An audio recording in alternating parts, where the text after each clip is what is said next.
السلام علیکم۔ اس ویڈیو میں ہم سیکھنے والے ہیں ترکی زبان میں استعمال ہونے والے کچھ اہم فریزز کے بارے میں۔ پہلا فریز ہے ہمارے پاس مرحبا۔ مرحبا جس کا مطلب ہے سلام۔ ترکی میں جب دو لوگ ملتے ہیں آپس میں تو پہلا جو جملہ بولتے ہیں وہ ہے مرحبا یعنی سلام۔ اس کے بعد ہوش گیلدینز۔ ہوش گیلدینز جس کا اردو میں ترجمہ ہوگا خوش آمدید۔ ہوش گیلدینز یعنی خوش آمدید۔ اس کے بعد ہے ہوش بولدک۔ ہوش بولدک اب اس کا مطلب ہے شکریہ یا آپ سے مل کر اچھا لگا۔ ٹھیک ہے، یہ جب آپ ہوش گیلدینز آپ نے بول دیا اس کے بعد اس کے رپلائی میں یہ استعمال ہوتا ہے ہوش بولدک۔ اس کے بعد ہے بیرشئی دیل۔ بیرشئی دیل یعنی کوئی مسئلہ نہیں، کوئی مسئلہ نہیں، کوئی بات نہیں۔ اس کے بعد ہے اے واللہ۔ اے واللہ یہ آپ نے بہت سنا ہوگا۔ اے واللہ اس کا مطلب ہے بہت شکریہ، اس سینس میں استعمال ہوتا ہے۔ اس کے بعد ہے گنائدن۔ گنائدن یعنی صبح بخیر، صبح بخیر۔ اس کے بعد ہے نسل سنس۔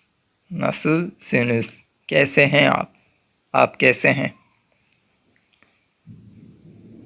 اس کے بعد ہے نہابار۔ نہابار یعنی کیا چل رہا ہے۔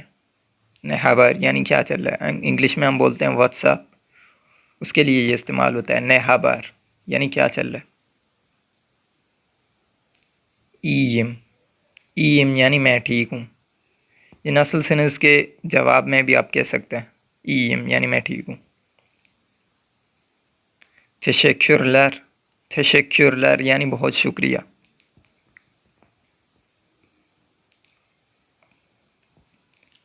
اس کے بعد ای گیجلر۔ ای گیجلر یعنی شب بخیر۔ ای گیجلر یعنی شب بخیر۔ اس کے بعد گلے گلے۔ گلے گلے یعنی خدا حافظ، بائے بائے۔ تبریکلر۔ تبریکلر یعنی مبارک ہو، مبارک ہو۔ ہائیدی گیدیلم۔ ہائیدی گیدیلم یعنی چلو چلیں۔ ہائیدی گیدیلم یعنی چلو چلیں۔ ہوشچا کال۔ ہوشچا کال یہ بھی گڈ بائی کہتے وقت استعمال ہوتا ہے، خدا حافظ جس کا مطلب ہے۔ ترکش میں خدا حافظ کہنے کے بہت سارے طریقے ہیں۔ اس کے بعد özür dilerim۔ özür dilerim یعنی معاف کیجیے گا، معاف کیجیے گا۔ kendine iyi bak۔ kendine iyi bak یعنی اپنا خیال رکھو۔ dışarı çıkma۔ dışarı çıkma یعنی باہر مت جاؤ۔ dışarı çıkma یعنی باہر مت جاؤ۔ dikkatli ol۔